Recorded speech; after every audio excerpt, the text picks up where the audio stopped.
From ancient times to Hollywood, the sword has represented power, justice, and the fight against evil. It's both magical and deadly.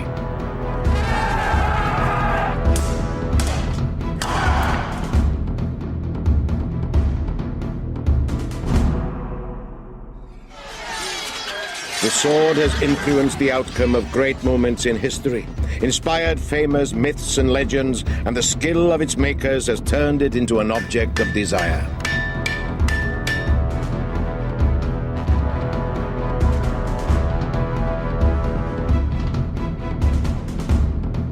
It's a perfect fusion of form and function, and it has the power to thrill and appall in equal measure.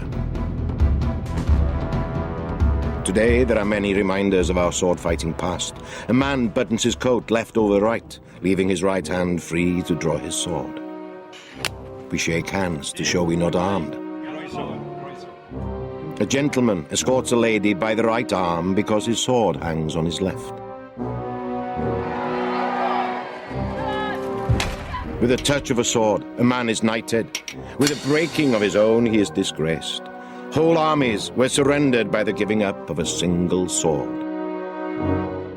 And swords have been ritually sacrificed to the gods in order to invoke their protection. Compared to many wild animals, we're defenseless creatures. So from the earliest times, we've had to make weapons that cut and pierce in order to hunt, to eat, and for defense against enemies. The first weapons were made of flint, honed by flaking, using antler or bone to create a good cutting edge. The first known metal was gold, but it's always been precious and usually belonged to royalty. The first metal to be used for making tools and weapons was discovered 6,000 years ago. That was copper. This is the Great Orme copper mine in North Wales. It was one of the largest industrial centres of antiquity.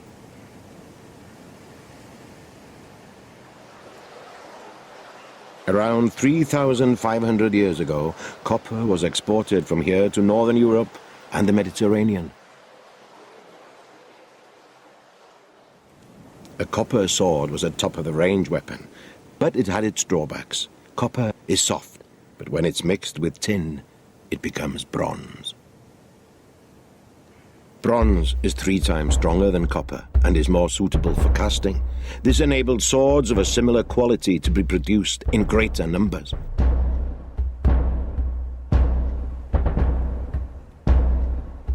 Those who controlled the production of bronze controlled their territory.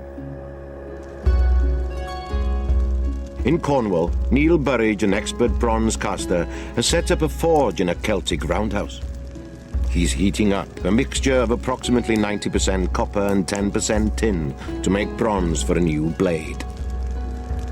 He makes bronze swords, like this 3,000-year-old example from the Royal Armouries in Leeds. This caster's technique is based on archaeological evidence. Like most sword makers, he judges the metal by eye, and the color of the molten bronze is crucial in deciding when it's ready to pour. It solidifies almost immediately. The famous legend of King Arthur and the sword in the stone may have its roots in this process, where we see the newly cast sword removed from a stone mold. Cooling the metal by quenching it in water also makes it harder and ready for action.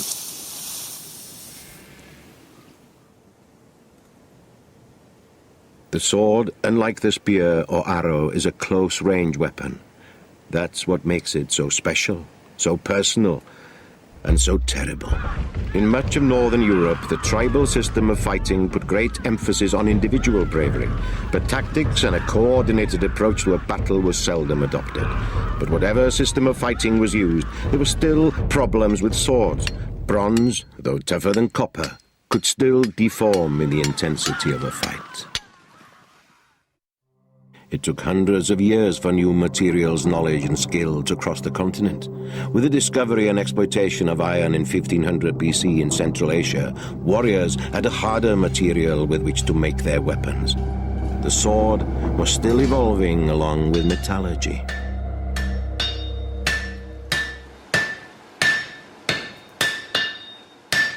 Iron is much more abundant than copper and more widely distributed across the world.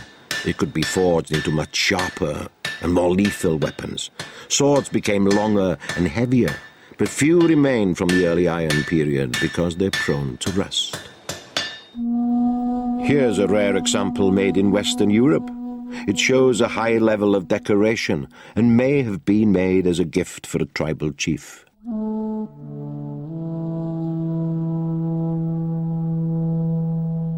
Sword makers were highly regarded. Smiths who made instruments meant to take life and who transformed raw material seemed to have power over nature. So if you manipulated the four elements of earth, air, fire and water, you were empowered by the gods to manipulate a fifth element, magic. A swordsmith often worked in a forge whose entrance was shaped in a spiral to keep the light out. The colors of orange, red and white would be read by the sword maker like a special code. The blacksmith would work from these colors, and he would work so that nobody could see what he was doing because he would be blocking it out. The only person that would have these secrets would be his son or his apprentice, and they would be passed on and jealously guarded. Swords were thought to have spiritual powers beyond their earthly use, and even went on to the afterlife. They were often buried with their owners in special places. There are many examples of Celtic graves where the warriors are dug up with their blades folded so that they can't be used, but if in the other world they needed them, the warriors could always unbend them. The sword was bent so that a mere mortal couldn't use it.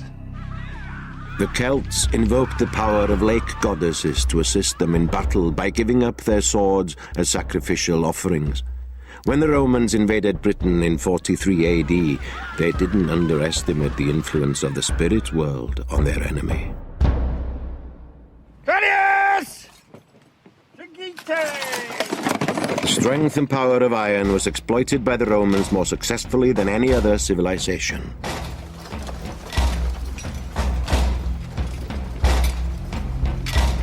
The Romans used new ideas and technologies to such advantage that they dominated the known world for centuries. The real essence of Roman success was discipline and collective skills. I mean, the Roman legionary fought as part of a team. He fought as part of a team which was well organized in tactical terms, and had also got great logistic backup. I mean, he was a soldier rather than an individual warrior. And around the middle of the 1st century AD, the Roman soldier was to benefit from two significant changes in equipment: bands of plate armor with mail, and a sturdier cut-and-thrust sword made from steel.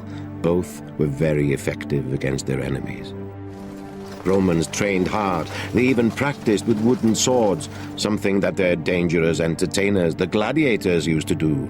Here's some rarely seen footage of Hollywood actor Kirk Douglas in rehearsal for the epic film Spartacus, the story of a rebel gladiator. A motion picture unequaled in the entire history of filmmaking, unlikely ever to be surpassed. Slave, gladiator, invincible... This film inspired Sue Shadrach, who's now an expert on gladiators. The whole word gladiator comes from the name for the sword. This is a gladius. Every gladiator takes their name from the primary weapon that they use. Gladiators have always pulled in the crowds. They were better trained than the average soldier. They were expensive, super pros, and some of their training was adopted by the Roman army.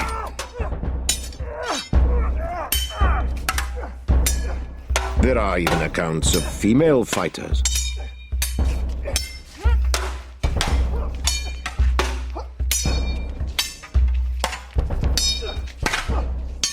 There were female gladiators, and they were by no means as common as the male variety, a novelty. And I think that because it was so shocking, it was a difficult thing for people to take in. But we have records of high-born women who chose to go into the arena. When we hear about these people, we've got to remember these women were the exception, very much the exception.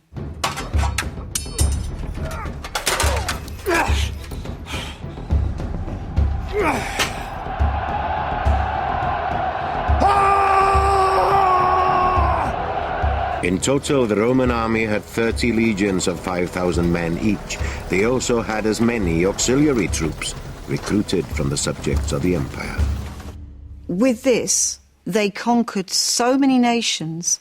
So this was the thing that brought them their riches, their fame, their reputation, and it's always been the weapon that's defined Rome itself. When Emperor Claudius invaded Britain, he brought 40,000 troops with him, 15% of the entire army, and it took 20 difficult years to defeat the natives.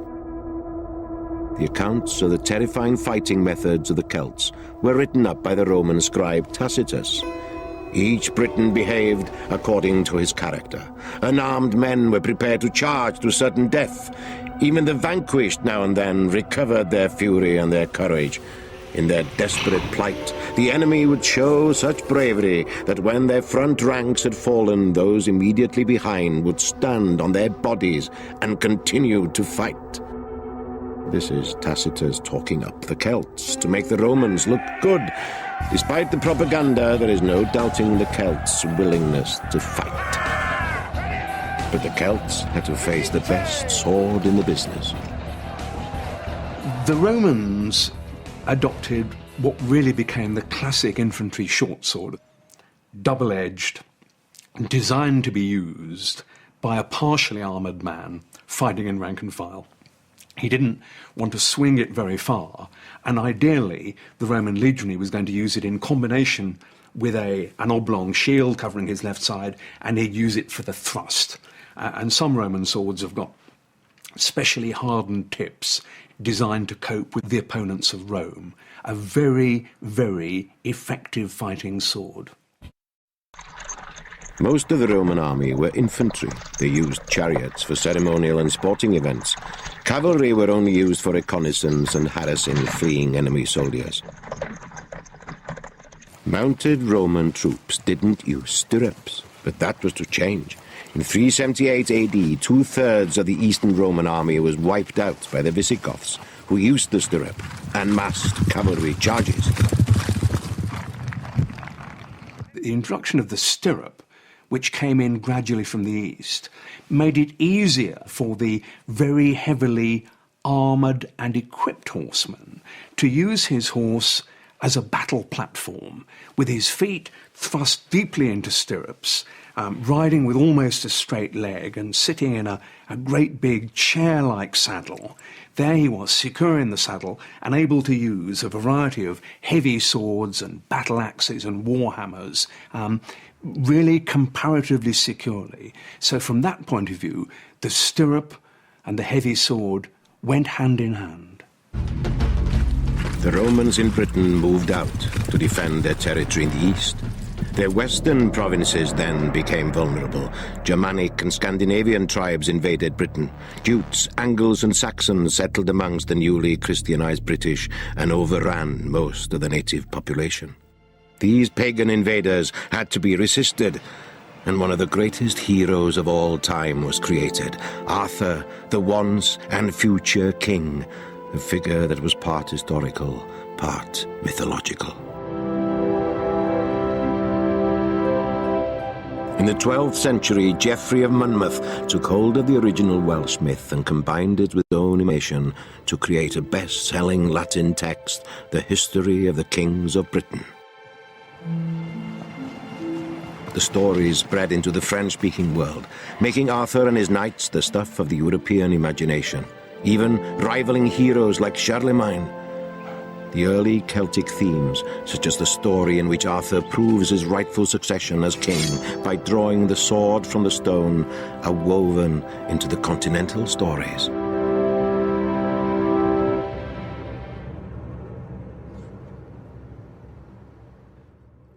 Later English authors claimed that the sword from the stone was broken in combat by a Welsh knight, Pellinor. Arthur was saved from certain death by Merlin, who cast a spell on Pellinor. Soon after, Arthur, who had a regard for Pellinor's sword-fighting skills, invited him to join the famous Round Table. Then Merlin took Arthur to a secret place, where the Lady of the Lake magically presented him with a new sword. Arthur was told that his future would be bound to the sword for all the days of his life. This was Excalibur. Arthur was mortally wounded after the Battle of Camlan, and he instructed Sir Bedivere to return Excalibur to the lake. Bedivere was unable to part with the sword, fearing what the future held without Arthur and Excalibur. On the third attempt, he obeyed Arthur's wish and relinquished the sword. Excalibur is a classic example of the way that swords were used in myth and legend. The idea of a sword belonging to the once and future king. The idea of a sword which was not only important in that king's lifetime, but had, in a sense, to be committed back to whence it came. I think that's a very resonant idea, that the sword wasn't left behind after the great man had gone. The sword went after him so that when he reappeared in a time of great need, he'd have the mighty sword to hand. In the late 8th century, there was a new threat from the north. Vikings began to raid the coast of Britain and Western Europe. For the Viking, the sword was the principal weapon. Its value was considered so great that it was handed down from father to son. If the sword was old or belonged to a famous warrior from the past, then it would have even greater value. Magnus Sigurdsson, a swordsmith based in North Wales, makes historical weapons and knows about the qualities needed in a good blade. Steel is either hard and breaks or soft and bends. A sword actually needs to be hard to keep a good working edge. It also needs to be soft and pliable to actually take the shock of combat and sort of parrying and actually the physical force of a blow. So a sword is a contradiction in terms, speaking in metal, which is why they were always so expensive and such hard work to make. Magnus is going to compare a Viking type of sword with one from the Bronze Age.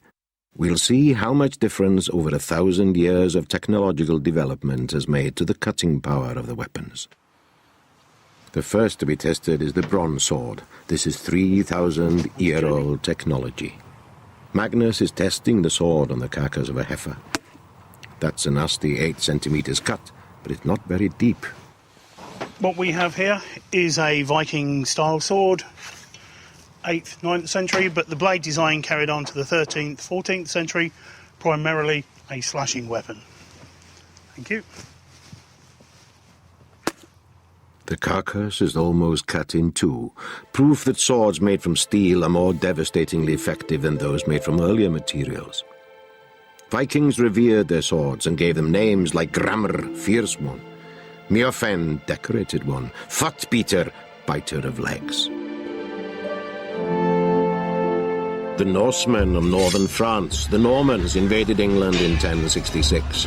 Their Viking-style swords were pattern-welded from soft iron twisted with steel to make them both strong and flexible.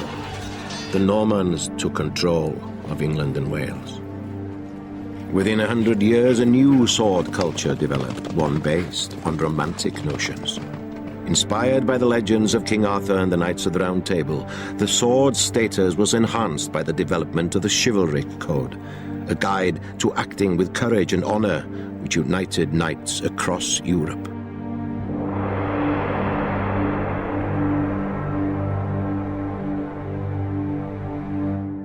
In the Middle Ages, the sword became particularly associated with the knight. Its Christian symbolism was also quite obvious, and the gesture of saluting by bringing the sword hilt to your lips, which is still done, really is a reflection of the age when the sword wasn't simply a knightly symbol, but reflected Christianity as well. The Crusades were seen as the pursuit of a pure ideal. They identified the knight as a virtuous champion. One was destined to fight in wars as a soldier of the church. The Crusades were also a battle between the cross-shaped broadsword of Christianity and the crescent-shaped scimitar of Islam. The Royal Armouries in Leeds has one of the finest sword collections in the world. It is the guardian of the British National Collection of Arms and Armour, and the museum is dedicated to the display and interpretation of military objects. The Royal Armouries also celebrates innovative design, fine craftsmanship, and advances in technology.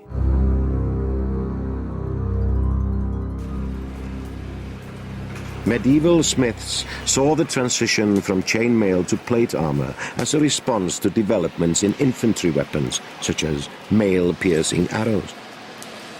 Shields, too, were gradually made redundant by full armour and began to disappear from the battlefield, at least for knights. By the late 14th century, a technical rivalry was developing between swordsmiths and armourers. Armour impacts on sword design just as the sword impacts on armour. What happens is that you have that classic two-way relationship between attack and defence. To start with, chain armour or reinforced leather armour was widely used, and that could often be penetrated by a sharp point, which essentially wedged open the links in the armourers responded by plate armour, which was more difficult to penetrate. So swords got heavier, and swordsmiths looked at producing robust blades with edges that might be able to work at places like the shoulders. So armour got heavier. So there's this two-way relationship with swordsmiths always thinking about getting through armour, and armourers always looking at ways of defeating first the point and then the edge. By the 15th century, plate armour was impressive to look at, but what was it like in action? At the Royal Armouries, there are international jousting events that put it to the test.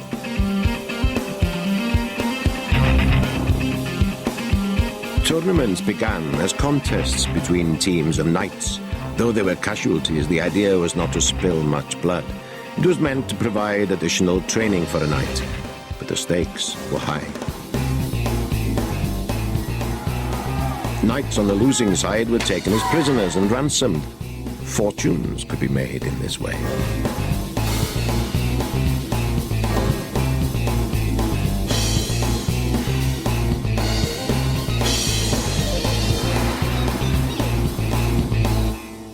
After jousting, knights would often continue fighting on foot. They used two-handed great swords. At tournaments, a fixed number of blows would be agreed beforehand, and knights would take it in turns to hit their opponent. The sword was used as a virtual club.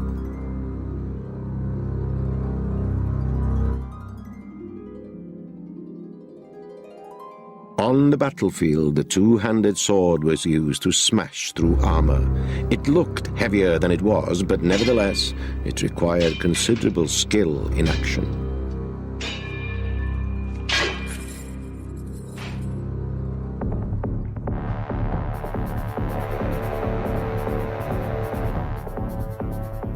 Just how great a risk an armoured knight faced is answered by Dutchman Arne Koits, who wears a mighty eagle helm in tournaments.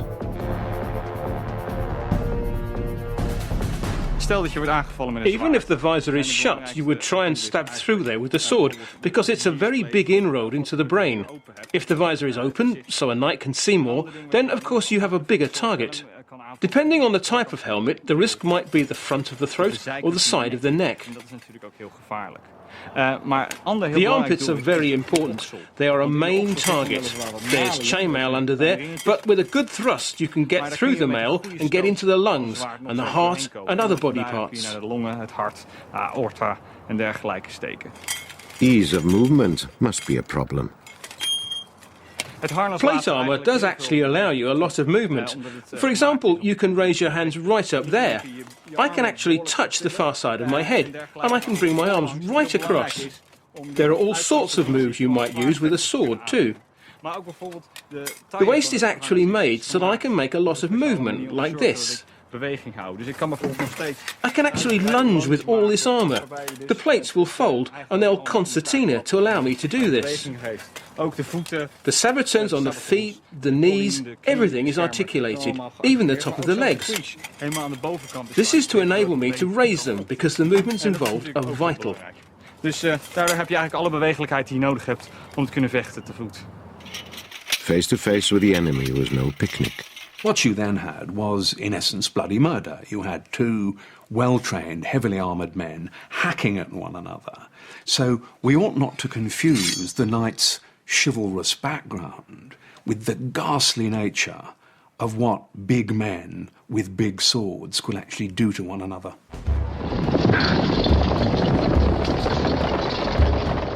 Medieval warfare involved butchery on a large scale. The sword was the knight's main weapon, and it caused death from stabbing, bleeding, and infection too. Swords were rarely clean, and contaminated blades probably did as much damage as a sharp point.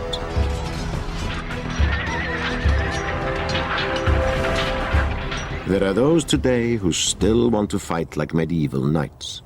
In Hammerstein, North Germany, there's an unique sword-fighting event, an international gathering of martial arts enthusiasts who come together to do battle in the style of the early 15th century. The contest is sponsored by Welsh company Knights Gone By. They supply weapons and costume for battle reenactment from all periods, but specialise in the Middle Ages.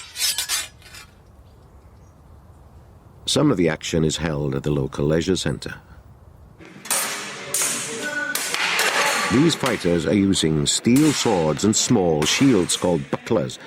This is a competition, not a demonstration.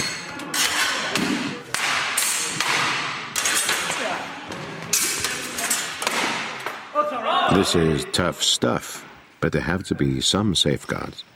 There was a level of risk tolerance and injury tolerance back then that we simply can't accept nowadays. And the winner of the match was the one who struck his opponent and trying to inflict a bleeding wound.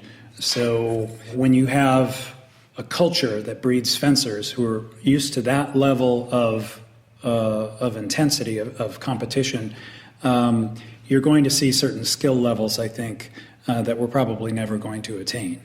But in terms of getting close as we can, in terms of actually carrying out the techniques in a combative situation and making them work, I think we're getting pretty close to that. Judges are looking for a number of qualities that range from attitude to technique. They're primarily looking to see a swordsman who displays dominance over his opponent. They're looking for a swordsman who can step in and strike his opponent a clean blow and then escape untouched. There's an old saying from fencing, and that fencing is the art of touching without being touched. You are so focused on your opponent, watching every little move, planning out what you're going to do next, that there's no time for fear. It's a very delicate balance between being ready to go, ready to really snap into action, but have that under tight control until that exact moment when, bang, you step in and you strike your opponent. The event is partly based at Baron von Hammerstein's castle near Hanover, a Gothic and inspirational setting for the contest. The fighters don't have a lot of protection from blows, but then they're not exactly trying to kill each other. When he's not judging at Hammerstein, Alex Kiermeier is chasing villains in Munich. He's a cop, but he's been interested in swords a long time. I've been keen on sword fighting since childhood, at least from the age of 10 years old through to my teenage years. Der Schwertkampf begann mich eigentlich so vor 10 bis 15 Jahren zu interessieren. Es war vor allem durch verschiedene Filme. Really, we just took sticks and fought wildly with no technique. I think this is the same all over the world. Ziemlich planlos, wie ich zugeben muss. Und ja, ich denke, es ist das Gleiche überall auf der Welt. The competitors have an academic interest in swords.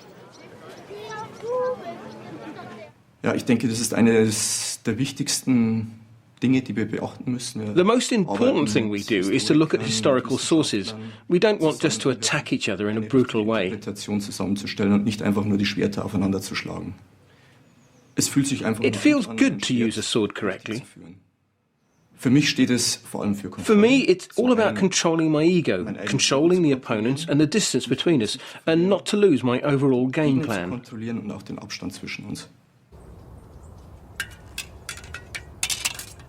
Some of the oldest manuscripts which illustrate sword-fighting moves were produced in Germany.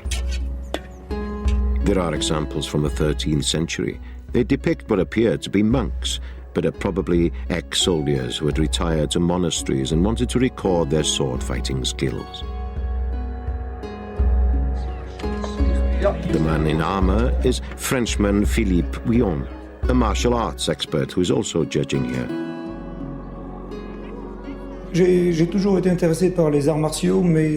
I've always been interested in martial arts, but medieval manuscripts have only been available for the last 10 or 12 years on the internet and other digital sources. There are guides available in Italian and German, and I'm studying the medieval master, Sigmund Ringegg, who is from the longsword tradition.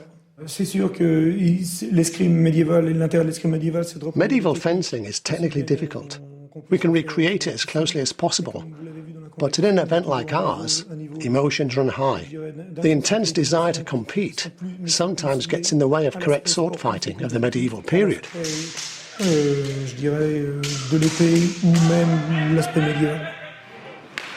They don't only use steel here, bamboo swords, some clad in black leather, also pack a punch.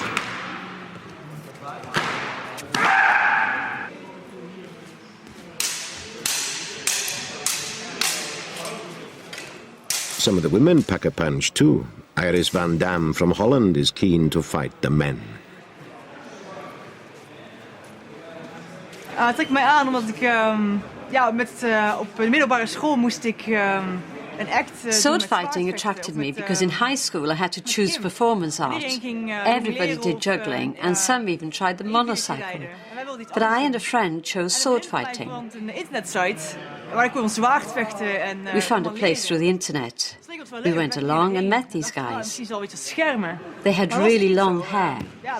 They were big and scary, but they turned out to be really sweet. Ik was een beetje bang, maar het bleek hele lieve mannen te zijn, heel aardig. Het is soms zwaar om tegen iemand te vechten die sterker is en misschien ook wel sneller. Sometimes it's difficult to fight someone who's stronger or got a better technique. But in training things are gentler and then it's not so dangerous. Het is niet gevaarlijk, het is gewoon rustig. Hier in het gevecht in de wedstrijd. Here in competition it's tougher, but I've got a good technique and sometimes I win, but sometimes I lose. I don't always have the strength to keep my guard up. En daardoor verlies ik af en toe. Maar het gaat best goed. Ik heb een goede gevecht gehad. Would she consider modern fencing? Ik ben in het begin in contact gekomen met... In the beginning, I thought about fencing, but the skills are so different. For me, fencing is a bit weird. There's too much jumping back and then forwards. Also, fencing is more about thrusting than hitting your opponent hard. Ik ben de plaats echt aan het slaan ben, dus dat is de reden. Whatever the protection, there's usually a way through, especially when the armour used isn't custom made. This competitor has just had his wrist cut open. The paramedic sorted him out in the end. In the finals, it was Israel versus Germany. The tall man in white is the Israeli. Alex Brainin from Israel took the longsword prize. I enjoy the fight. I enjoy the history too. It has a long legacy. And it's cool to have people just returning to their roots a little and not just doing katana and kenjutsu and Japanese things. We're European. We should do European things. The prize is a broadsword made and presented by Magnus Sigurdsson on behalf of the sponsors. Fine swords have always been desirable. This is an Italian sword called the Cinque Dea, so called because it's 5 fingers wide at the top of the blade. It's based on medieval types of swords that were used to lever open plate armour. In the 16th century, they were used by Italians for adornment, often hung in a scabbard, slung along the lower back and buttocks. The quality of the steel in this example is not the finest. Some of the best swords of all time were produced in the Far East. For over 1,000 years, one blade dominated the battlefields of Japan, the katana, used by samurai warriors. This is where the legendary katana is born. This furnace will burn for 3 days and nights. It is fed by iron reduced to a sand-like form. The iron is incredibly pure, and it forms a unique steel once it has combined with the carbon from the charcoal flakes. The raw steel is tamahagani. After an hour, the iron sand sinks to the bottom to the bed of fire. When we look at the bed of fire, we can see from the colour whether or not it has become tamahagani. The furnace man tends the flames day and night until the process is complete. The furnace is like a woman, and we can think of the iron and coal as food. We feed her, and she consumes it, so that she will produce good tamahagani. The carbon provides shock absorption to withstand huge punishment when fighting. And the samurai, the warrior and gentleman of Japan, was defined by the two swords that he wore. He wore a long sword called a katana and a short sword called a wakizashi. And almost no one else in Japanese society was allowed to wear a sword. And so the wearing of a pair of swords became a way of advertising that you were a samurai, that you were a man of a particular breeding, particular background. And the long sword, the katana, this gently curved, very simple blade, was more than simply one of the most effective fighting weapons ever designed. It was something that went to the very centre of the samurai ethos. It was, as it was put at the time, the soul of the samurai. After 3 days, the special tamahagani steel is drawn from the furnace.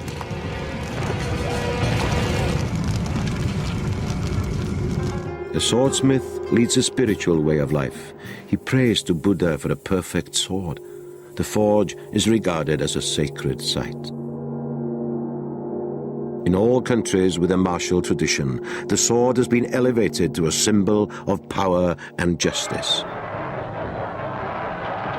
But in Japan, it's more than this. The samurai's spiritual development was achieved through the way of the sword. The tamahagani is covered in paper with the holy script. Then a light covering of clay and ash are added to limit the amount of air in the process. The hammering welds all the pieces into one and drives out impurities. The katana is now a block of steel, but then it is folded. A dozen folds creates over 5,000 layers of steel. In most cultures, the smith has an important role. I mean, he's the man who is putting into the sword more than simply practical qualities. He's imbuing it with something of himself. He will very often make the process of forging the sword quasi-religious. He'll sign it with pride, so much so that good swordsmiths often had their signatures counterfeited, almost like good artists might. In Japanese society, this takes a very extreme form, and the smith would abstain from drink and from sex and would almost become a monk for the period of forging the sword. And the sword would have in it all sorts of qualities. And it was said that a particularly famous Japanese swordsmith would always make swords that had a particular thirst for blood. He was a skilled smith, but his swords somehow were evil. Samurai warriors were an elite class. Their particular Buddhist belief meant they had no fear of killing or dying. Raids on Korea and China gained riches for the warlords of medieval Japan. The katana sword brought wealth. It was a blade of distinction.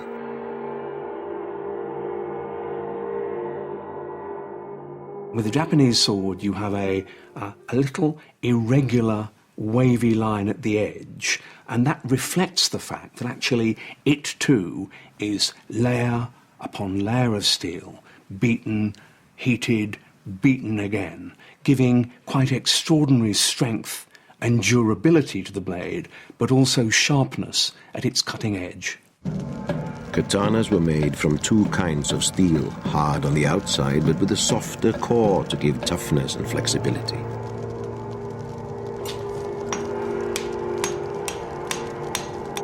In the Middle Ages, katanas were used in executions, but they were also tested on the corpses of criminals.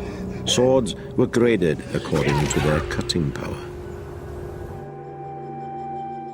One of the final stages is the polishing process. The task is to sharpen the sword and to reveal the structures or grain that were built into the sword during the making process.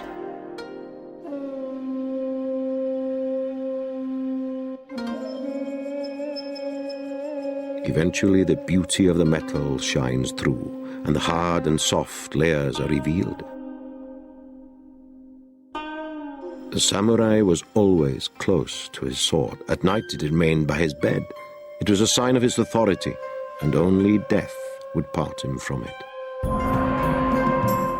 But which is superior, the Japanese katana or a medieval broadsword from the same period? The katana is light and enables the swordsman to move and cut quickly. The broadsword is heavier, but just as sharp. By the time the katana has made 3 cuts, the broadsword will only cut once. This sword may be made today, but it embodies centuries of knowledge. While the samurai were at their most powerful, Europe was entering the age of enlightenment. In the West, the Renaissance of the 15th century brought about a new age of learning. Between 1450 and 1500, more books were produced than in the previous 1,000 years. The development of printing allowed experts to reach a wide audience. The publication of guides to sword fighting proved popular. It wasn't long before these ideas were exploited by the theatre. Shakespeare took his fencing seriously. There are over 400 references to swords in Shakespeare's plays. Stratford, the home of the Royal Shakespeare Company, regularly puts on the great bard's plays.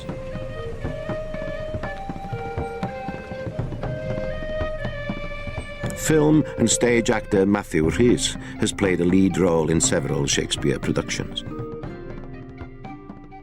Within the 3 productions that I did there, the 3 different styles of fighting were completely different. The Macbeth, for example, we used samurai swords. The Romeo was very true to its time. We used rapiers.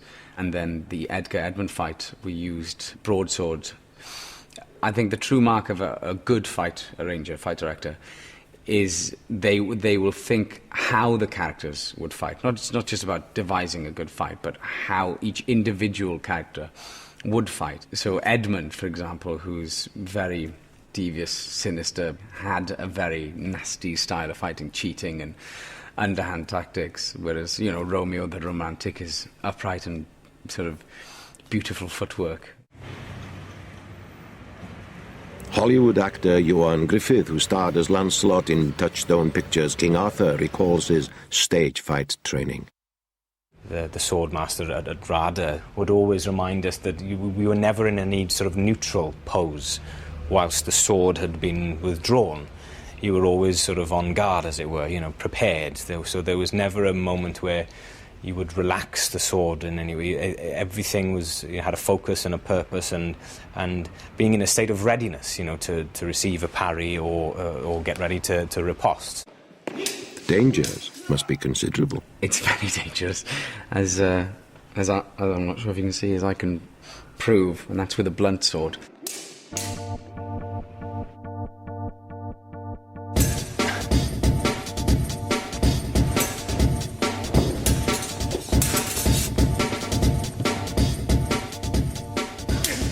Actors in Shakespeare's time had to prove themselves to their audiences, who knew all about sword fighting.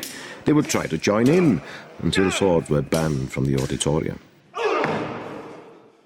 Shakespeare enjoyed action as well as words, and so the Royal Shakespeare Company's creative workshops continued to design and restore the arms and armour essential to its production.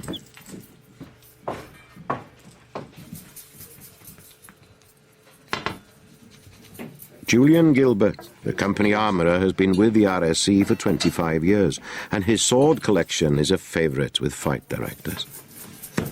Weapons and props from this armoury are not only seen on stage, but in the cinema too. Feature films like Gladiator, Braveheart and Elizabeth have used the Royal Shakespeare Company armoury to equip its stars. Shakespeare's audiences craved violence. They knew all about bear baiting, bull baiting, cockfights and duels to the death.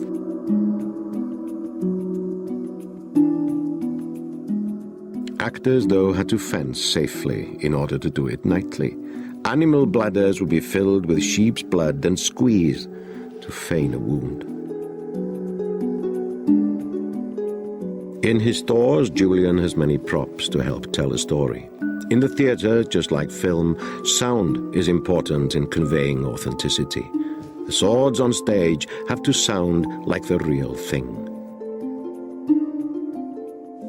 Yes, these are from the type that Matthew Rhys would have used in a production of Romeo and Juliet and King Lear. And this is an interesting one because it's made from an aluminium alloy and it sounds absolutely beautiful when struck. It's a really nice ring. But unfortunately, you can't use the alloy sword against the steel sword. It has to be used against itself. Otherwise, the steel sword will literally cut straight through this alloy one. Shakespeare learned to fence in Blackfriars Theatre. He was taught by an Italian, Vincenzio Saviola. At the time, the sword was still the weapon of choice in a fight. The sword was soon to bow to a new and terrible weapon.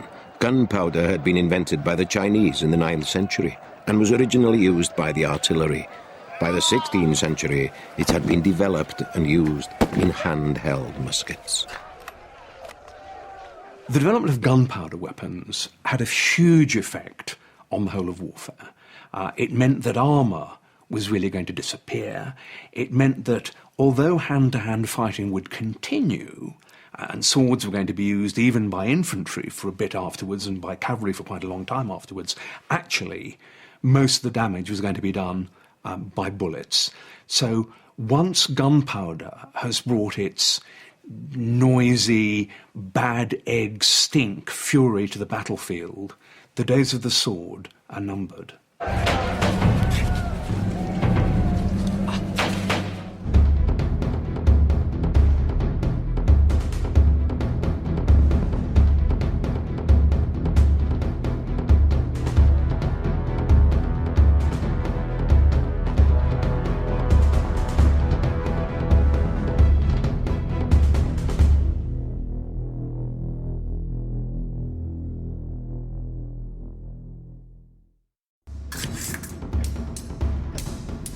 From ancient times to Hollywood, the sword has represented power, justice, and the fight against evil.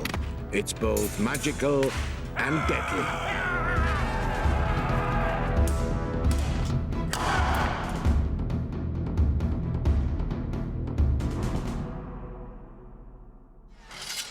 The sword has influenced the outcome of great moments in the past, inspired famous myths and legends, and the skill of its makers has turned it into an object of desire. Books on the subject of warfare became available. These volumes by Italian writer Ridolfo Capoferro allowed gentlemen to study and collect items surrounding their interest in the sword. The sword was becoming an academic pursuit. These graphic images are quite shocking. They don't hold back on the effects of sword fighting, but they also show a new kind of sword. The rapier, designed for a lethal thrust. These new swords were fast, light, and well balanced. This was a new style of fighting, not just for soldiers, but for civilians too.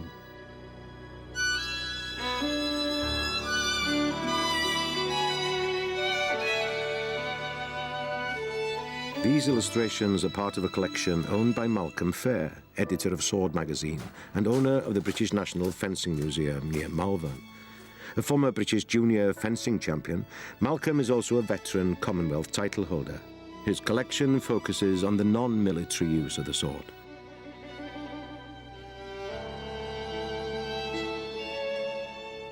Civilians are first depicted in paintings in Spain wearing swords. That quickly spread to Italy, and the Italian Renaissance and the artists available there led fencing masters to produce beautifully illustrated works. And those masters spread across Europe, teaching young men in all countries the principles of rapier fencing. This book, by Dutchman Gerard Thibaut, published in 1628, illustrates and analyses sword moves.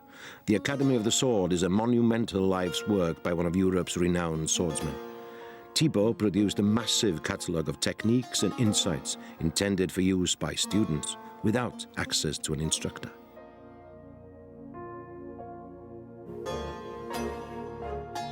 Thibaut himself was an enthusiast of the Spanish rapier.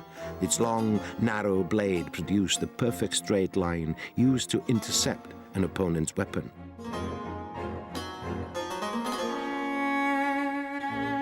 Thibaut's book examined posture and movement and encouraged the use of intelligence in defeating an opponent.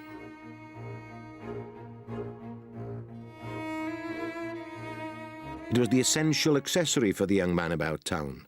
Despite Gerard Thibaut's ideals, the popularity of the rapier also brought about its notoriety. It became the weapon of first resort in settling disputes on the street. But if Hollywood is to be believed, it was also a way of settling them on the high seas.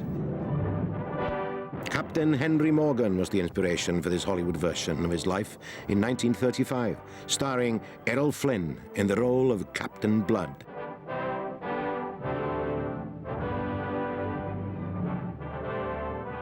His flamboyant style suited the rapier. Swords, not pistols, provided pirate films with most of their devil-may-care action. Then I'll take her when you're dead.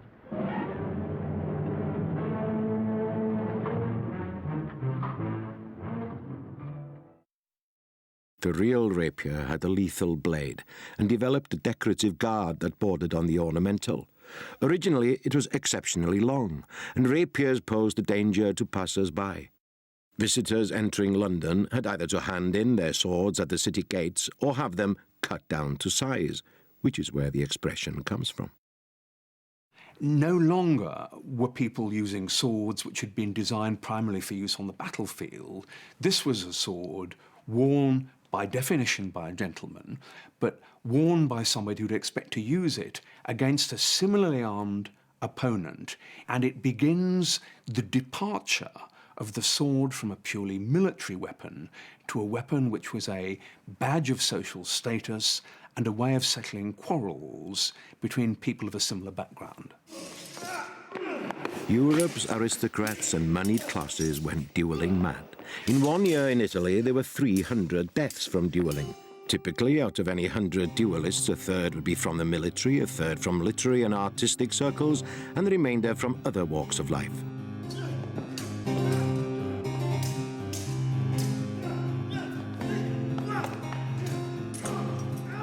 At the court of Louis XIV, fashions changed, and there was a need for a smaller court sword. This is the sort of sword that evolved with a hollow ground, triangular blade, a very sharp point, and it could be manipulated much more easily than a rapier, and consequently it was much more dangerous.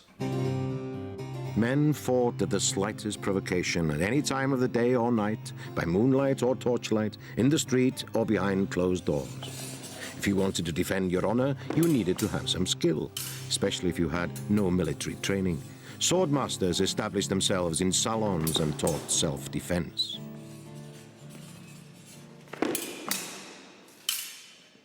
Expert duelists were soon committing crimes, confident that they could defeat their opponents or rivals in trial by combat. Social reformers, politicians, and even senior military figures began to view all duels as a social evil. Despite the anxiety, the madness for dueling continued. If you were a gentleman in the 18th century, you needed to learn how to shoot a pistol, and you needed to learn how to fence, because you were quite likely either to be challenged to a duel or to be put in circumstances where you'd have to challenge somebody else. And you needed to be able to use a gentleman's weapons, sword and pistol. So learning to fence was really very important, because as a gentleman, throughout the 18th century, you'd wear, under almost all circumstances, a weapon called a small sword, which is really a reduced weapon of the rapier. You'd wear that, swing at your left hip, and you'd be expected to know how to use it. And wearing the thing and not knowing how to use it was going to get you into dead trouble. In the absence of adequate laws or a police force, the duel delivered a kind of rough justice that prevailed throughout the century. In military circles, there was a new sword on the block, the sabre. Developed for use by the cavalry, it was curved and based on designs from the East.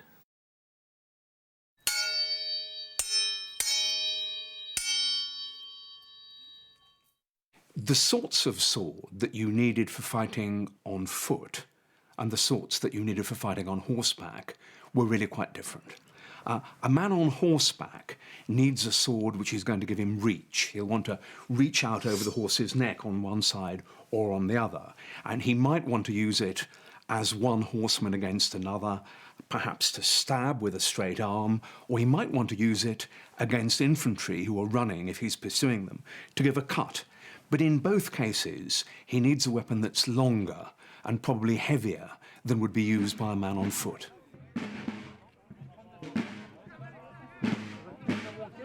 In the first decade of the 19th century, the Emperor Napoleon had turned the French army against every major European power.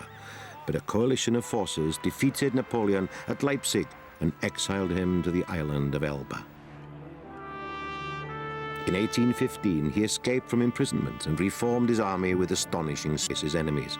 His army were veterans of earlier campaigns, which included a formidable cavalry.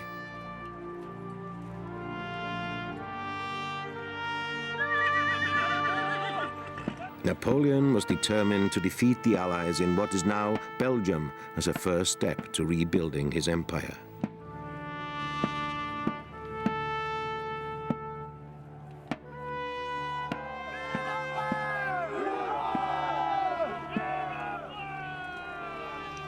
The French faced an army of mixed nationality.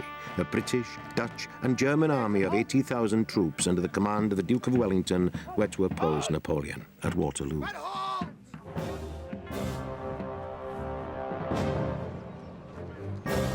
The Allies were, in the words of Wellington, an infamous army. The scum of the earth.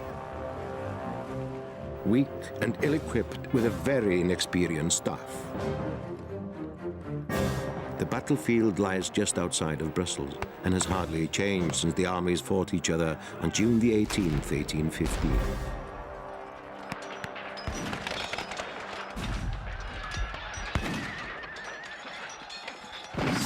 One of the first attacks was made by the French heavy cavalry. Surgeon and historian Mick Crumplin has made a study of sword injuries at Waterloo. I think the two basic types of injury that can be caused by a weapon are those caused by a sharp pointed end and that caused by the downward sweep and the slashing effect of a sabre such as this. But of course, if the slash comes to the neck in a horizontal way with the full kinetic energy through the blade of the slashing weapon, it'll decapitate in one go. Or if an artery is sliced in the neck or in a limb, as the limb is almost severed, that can cause fairly instantaneous death from bleeding.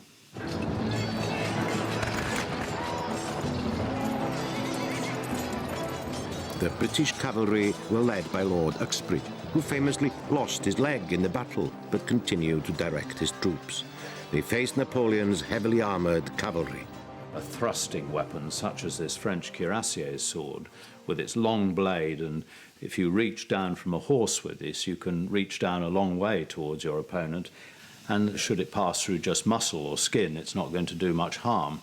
Particularly in the heat of battle, it might be barely noticed. But if that point were to pass through the chest and the heart and the lungs, there would be fairly instantaneous death. During the Napoleonic Wars, British cavalry used the 1796 pattern sword. For light cavalry, it was curved and heavy, and it was a vicious sword. It was like a meat cleaver. It could lop off arms and ears and that sort of thing. It was very unpopular with the French. The French surgeons were complaining about the terrible slicing injuries caused by this particular sword, which was a very effective disabling weapon, and it produced the most horrific injuries. These paintings were made by the surgeon and artist Sir Charles Bell, who attended the wounded on the day of battle.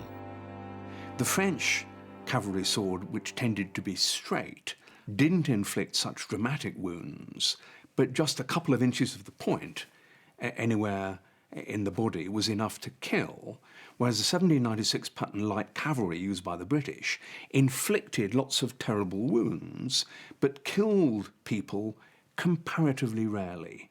So one looked awful, the other did the business relatively simply.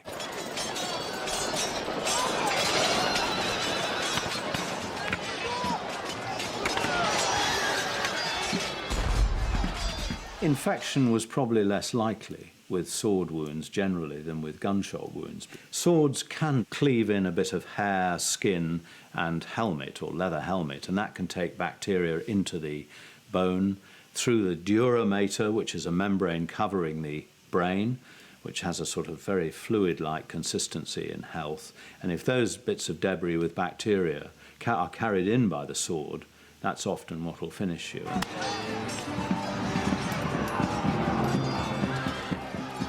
There were many brave actions on the day. Sergeant Charles Ewart of the Scots Greys described how he took an eagle standard off the French. I had a hard contest for it. The enemy made a thrust at my groin. I parried it and cut him down through the head. After this, a foot soldier fired at me and charged me with his bayonet. I had the good luck to parry and cut him down through the head. Then a lancer came at me. I cut him through the chin, upwards, through the teeth. Thus ended the contest.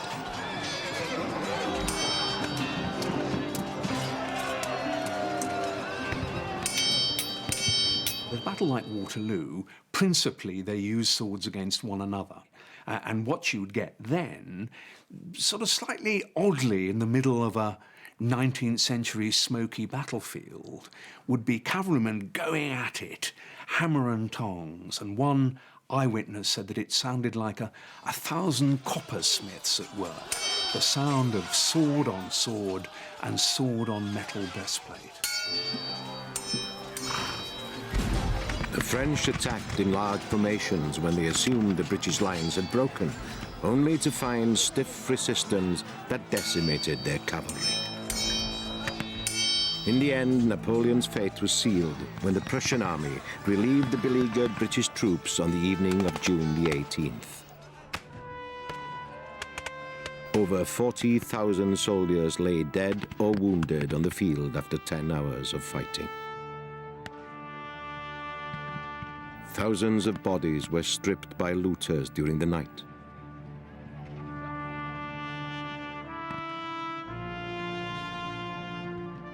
Though the French had lost the battle overall, their cavalry, with its straighter, stabbing sword, was more effective at killing the enemy. This was the style of sword the British Army would use in future. It came into play most famously during the Crimean War against the Russians.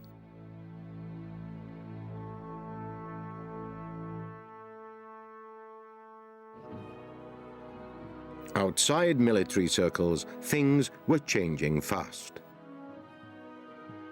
By the mid-19th century, breeches had been replaced by trousers in civilian life, and carrying swords in public went out of fashion. Tailored suits became the normal day wear of men, and dueling for gents faded along with the need to display swords in the street. But the sword continued behind closed doors. It was still a way by which young men showed courage and honour. At least, that's what they claimed in Germany. The Mensa was, and still is, practiced in the older universities. A dueling scar became a badge of honour, a rite of passage for students, and a nod to their ancestors who might have used the sword in a life-and-death struggle. German sword-fighting instructor Alex Kiermeier explains the background of the Mensa tradition. Don't worry. Die Mensur entstand eigentlich aus dem Bedürfnis heraus, sich zu duellieren. The mensure grew out of the dueling tradition. It was meant to deal with matters of honour. Then it developed into a practice where you had to discipline yourself, but where you still had an opportunity to prove your courage to your friends. Für seine Studentenverbindung beweisen musste. Ja, ich denke, viele Leute, die das heute betreiben. Many people who fight in the mensure nowadays have a kind of macho approach, and they want to show how tough they are. But it's really about making a stand and having a commitment to your club. Und seine Tapferkeit zu zeigen und für den Club einzutreten. Ich denke, viele Leute in Germany today, many people have negative feelings about the mensure. Many people think that the mensure and its followers are associated with extreme right-wing politics, but that isn't necessarily the case. Was nicht unbedingt der Fall ist. If you participate in mensure, you need the Schlager. Its sharp, pointed tip is used to deliver a cut which would give you a desirable scar, or worse. The mensure has a whole ritual surrounding it with its own societies, and it's considered rather exclusive in places like Heidelberg University. By the last quarter of the 19th century, the sword became exploited by the world of advertising in a mind-boggling range of promotional activities. Even the world of soft porn saw the attraction of its phallic form.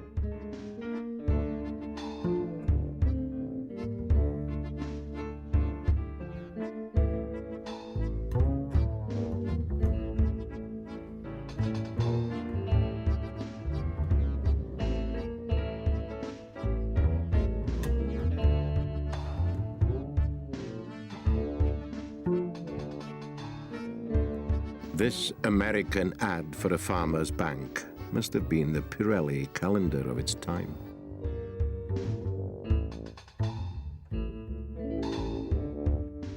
The magic lantern was replaced by early film at the dawn of the 20th century. Recreation and sports became more widespread among all classes and sexes. And this is an early attempt to fight the women's cause. It seems that the woman has outfenced the soldier, and he's trying to make excuses to his buddies. He must have been blinded by the moonlight or something. And if that didn't get him, the First World War would. The military still clung to swords. Tradition demanded it. The old guard were convinced that there was still a role for the cavalry in 20th century warfare. When the First World War began, there were over 500,000 horses in military service. Cavalry charges were planned, but few were carried out amongst the bomb craters and barbed wire and no man's land. During the 19th century, the British Army was really unable to make its mind up as to whether swords were best used for cutting or thrusting. So it produced a series of patterns of what were called cut and thrust swords. Lightly curved blade with a reasonable point, which you could use for both. Eventually, at the very beginning of the 20th century, the British Army decided that the most effective way of fighting with the sword was to thrust. And so it produced its last ever cavalry sword, the 1908 pattern, which was arguably the perfect sword. It had a big bowl guard, a pistol grip so that you'd line it up naturally, and a straight, slim blade, perfect for thrusting. The perfect weapon produced at exactly the moment that cavalry was leaving the battlefield forever. After 4 years of fighting and 20 million deaths, Europe was traumatized. By 1918, the world was ready for a good dose of escapism. While tanks and machine guns made the old ways of warfare obsolete, swordsmen continued to flail away at villains. These were the new swashbuckling heroes of 1,000 exciting films, like this silent movie. It's based on the Three Musketeers.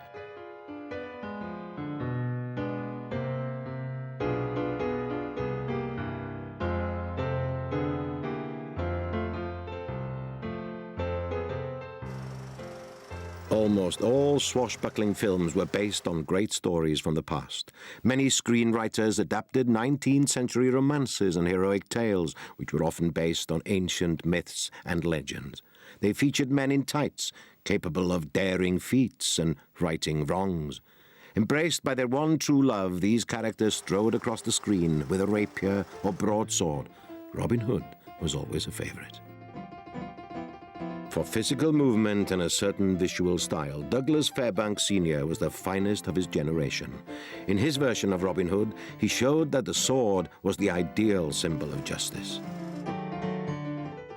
The sword was perfectly suited to the free spirit of this cinematic hero and acrobatic champion of the poor. Fairbanks' athletic prowess and dashing good looks made him the king of Hollywood.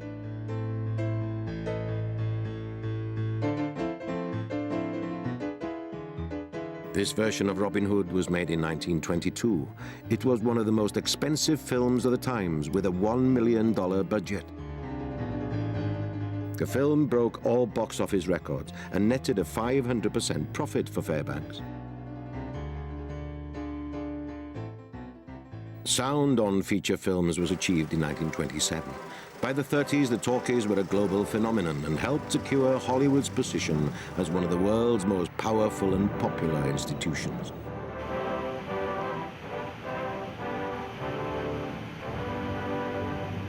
With the coming of color, older stories were remade. Robin Hood was ripe for a makeover, this time with Errol Flynn in 1938.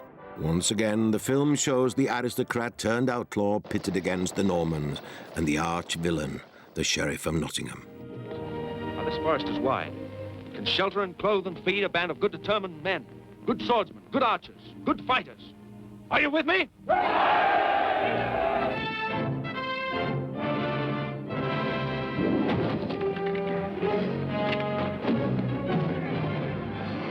The sword fights in this film are amongst the best from Hollywood, and they symbolize the struggle against dark forces. The sword symbolically represents the gentlemanly status of the person who bears it. It has often religious overtones. That's not simply in Christianity, but in other religions as well. And it also often represents justice against evil. Not for nothing does the figure of justice with the scales in one hand have a sword in the other. So in a sense, this classic, simple, cross-hilted sword represents, amongst other things, pure, double-edged justice. World War II has often been called a just war.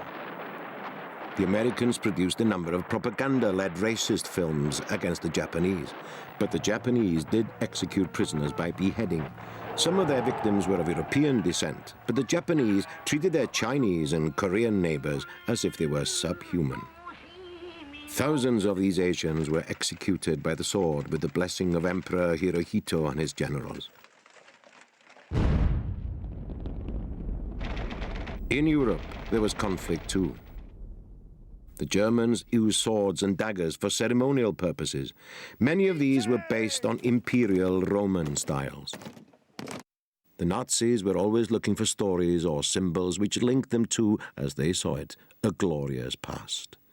Many of the daggers were made in the town of Solingen, famous in medieval times for the finest broadswords. In 1945, Hitler was defeated. As the Second World War ended and society stabilized, new theatrical productions were made for radio and cinema.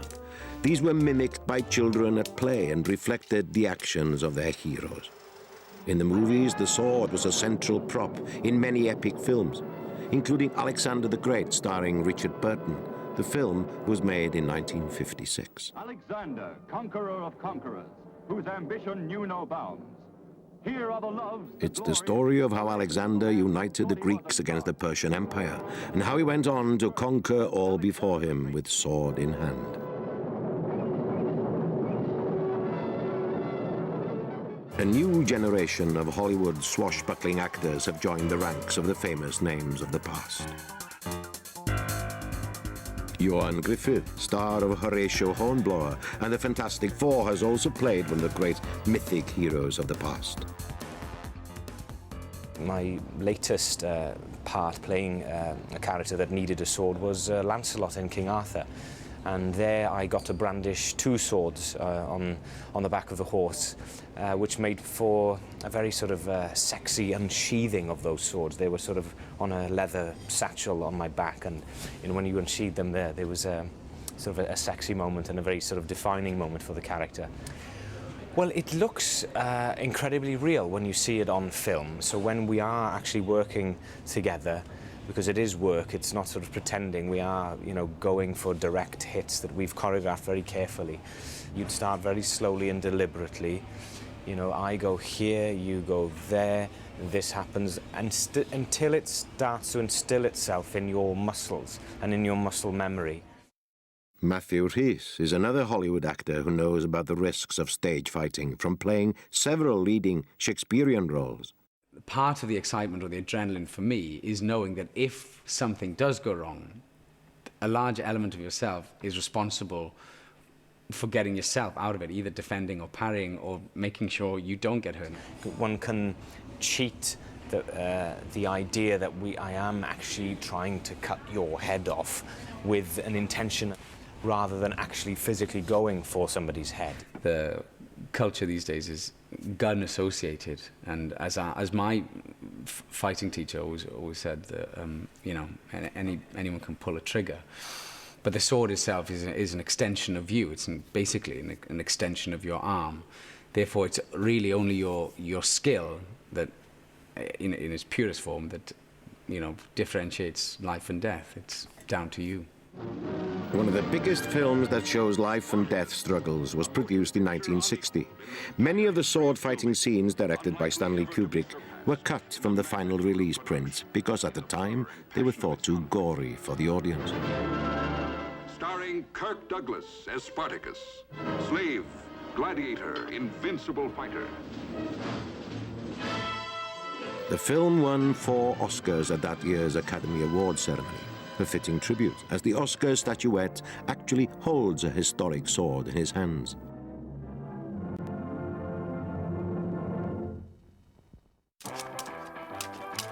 In the 1950s and 60s, children's matinees nourished the next generation of cinema-goers. Some of the films they saw ended up on television, and the sword and its heroes continue to enthrall boys and girls of all ages. One of the biggest and most successful characters was Zorro.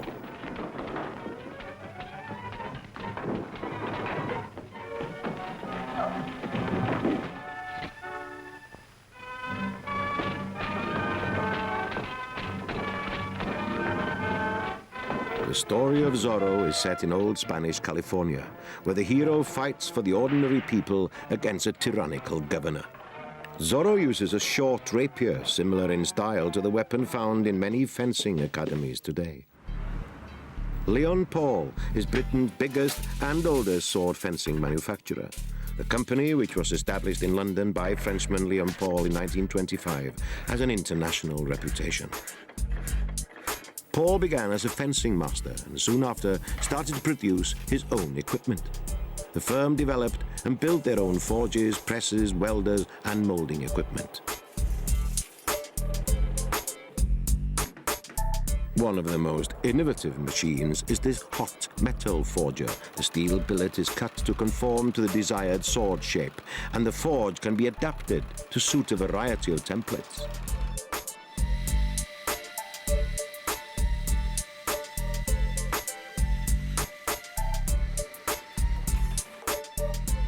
The grandson of the founder is Barry Paul, the current chief executive of the company.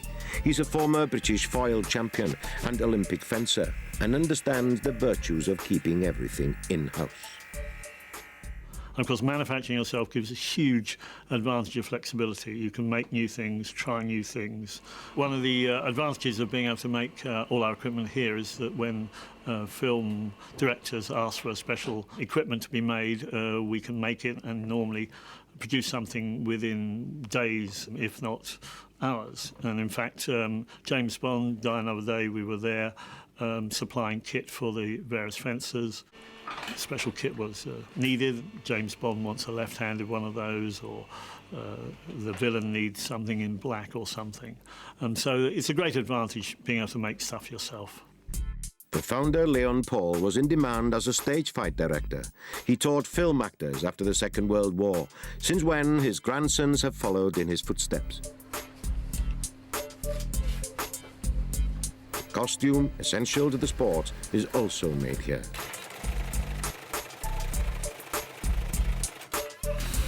Face masks, invented by the French in the late 18th century to accompany the training sword, made the sport safer, especially for instructors who had to engage with students of mixed ability.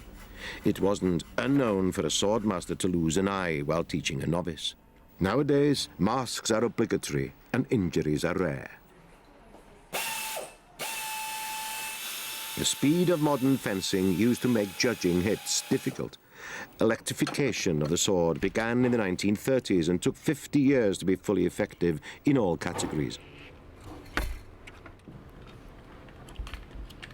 A cable is attached to a telescopic tip and illuminates a light when a hit is made. The company supplied and sponsored the American and British teams at the last Olympic Games. Since the modern games were introduced in 1896, fencing has been one of the few sports to be included at every event since that date.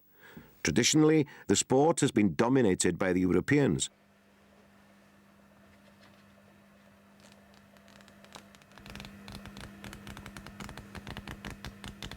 Currently, the most successful nation is France, with Italy and Germany close behind. But the Americans and Chinese are catching up.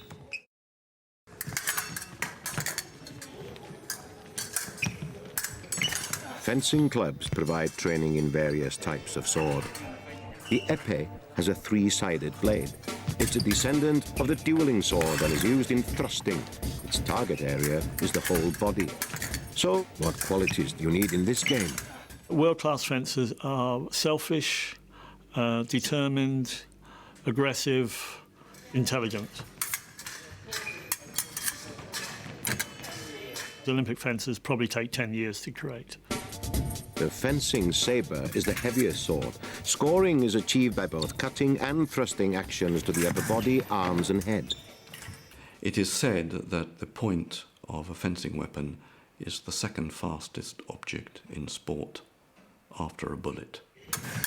The scoring lights help the judges, but they have an effect on the action too. Electrification changed the emphasis from making an attack so that judges could see your point arriving to hitting anywhere on the valid target, provided the electrical apparatus registered the hit. Speed, not power, gets results, especially for the foil, a favourite with beginners. Though it's a regular competition sword too, it's a thrusting weapon and hits are scored by striking the torso. Swords have also entered the world of reenactment and lifestyle. The Knights Gone By store in North Wales sells replica swords from all periods for use by collectors and those who enjoy what's called living history. People of all ages who use weapons and costumes to transform themselves into knights or pirates or Romans. Here the sword appeals to historians and fantasy enthusiasts alike.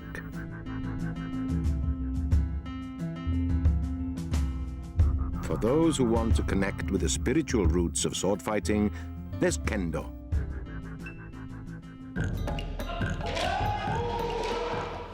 This is Akai Ryu, Red Dragon Club in South Wales. Kendo means the way of the sword. It's a comparatively modern Japanese martial art and aims to mold the mind and body and to cultivate a vigorous spirit. Originally, samurai warriors used the sword to kill people. However, the Edo period of the 17th century was a more peaceful time. It was then that the practice of kendo was developed. The idea was not to kill people, but to educate them.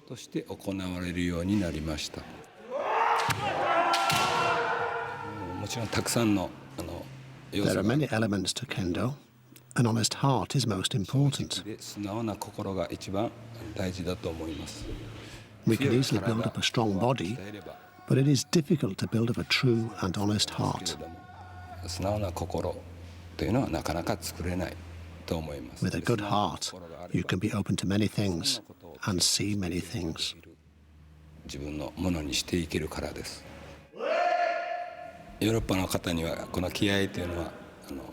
To some Europeans, spiritual matters can feel out of reach. In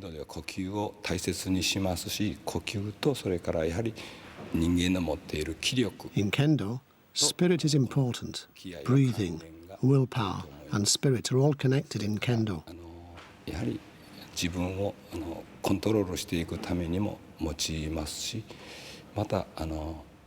We use these things to discipline ourselves, and we try to raise the quality of kendo for ourselves and our opponents. The inspiration for this activity is the samurai warrior. So how is the katana blade regarded by kendo experts? Originally, the katana sword was a symbol with a godlike status. It was not just a cutting weapon. The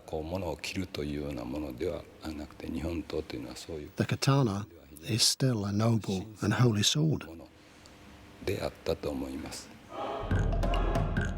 Kendo is shout to express their fighting spirit when striking, something which is rooted in Japanese martial culture. But for some, the sword can have a very different interpretation.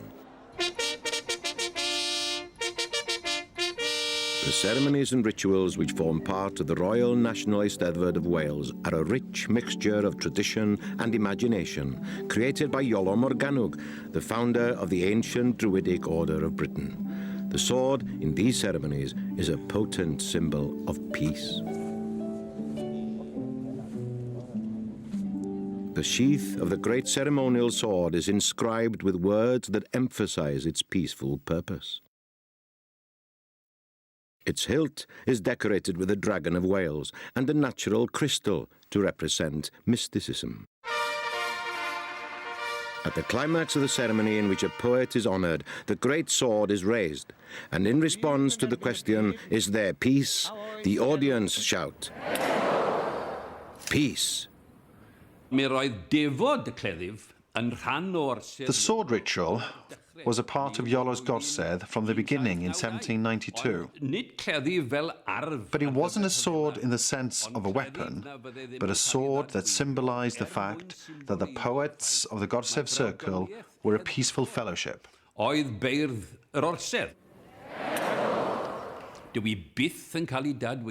The sword is never fully unsheathed and is not held by the hilt. This is not a sword meant for killing people. In military circles, the sword no longer has a role as a weapon, but is used symbolically to represent rank and power. Wilkinson's sword was one of the largest suppliers of swords to the armed services. They were particularly skilled at making decorative officers' swords. Officers got their uniforms from their regimental military tailor, and they offered the young gentleman the sword, and they were known to be, not of the highest quality. They could easily bend or break when they were used, and this annoyed Henry Wilkinson so much that that's why he embarked on the venture to make Britain the makers of the finest swords in the world. For 200 years, the company supplied all ranks with cold steel. But with a reduction in the size of armed services in recent years, Wilkinson's changed direction. The sword part of the business was sold off. Sword hilts are covered in shark or ray skins, which provide good grip. These traditional techniques have remained part of the production process despite the changes in company ownership.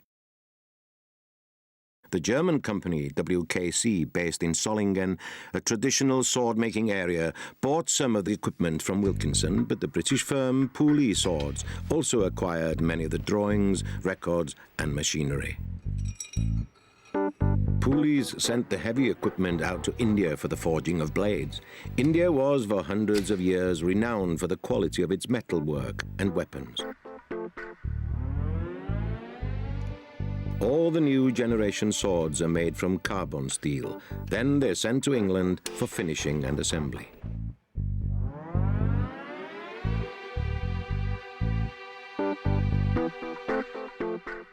The British Armed Services, as well as overseas defence forces, still place orders for new swords.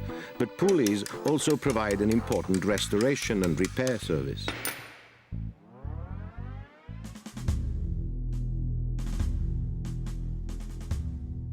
Etched blades usually carry the defining insignia of a regiment and confirm the sword as a ceremonial weapon.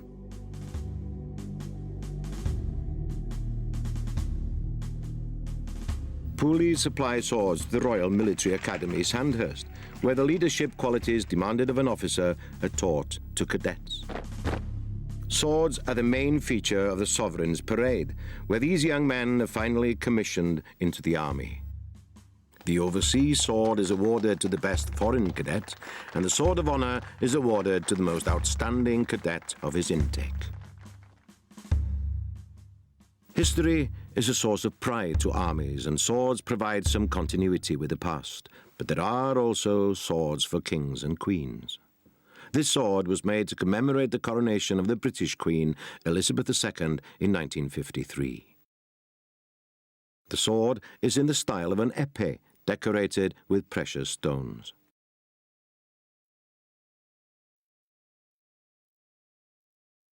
The most futuristic take on swords was created in cinema's Star Wars series. It introduced lightsabers to the world and still inspires fans who want to save the universe, like these backstreet heroes. Despite Star Wars being the most technical tour de force on screen, when it comes down to saving the universe, it's flashing blades and a sword in hand that the filmmakers chose. Throughout human history, edged weapons have enabled us to hunt and to defend ourselves. From the Stone Age, with its flint knives, to the First Age of metals and the earlier swords, our ancestors have fought and made blades that enabled great civilizations to succeed. The seeds of that success have also produced the dark side of human activity. But where there are villains, there are heroes. Ancient myths and legends have sent us sword-wielding saviors to protect us from evil. The sword story constantly throws up episodes in which religious or political conflicts have tested our mettle. The 13th century was a high mark for the sword, since when it's fought for its place at the great events that determined our future. Civil wars and revolutions have seen its bloody contribution, but it's also been exploited by artists and writers and been turned into a sport fit for kings and emperors. Horses gave swords a place on the battlefield, but with the coming of the 20th century and military mechanization, swords had to find an alternative role. Adventure stories and popular cinema provided it, and inspired new generations of young blades to test their courage. The sword has symbolized the fight against evil, so it's no wonder that most societies have celebrated the perfect sword.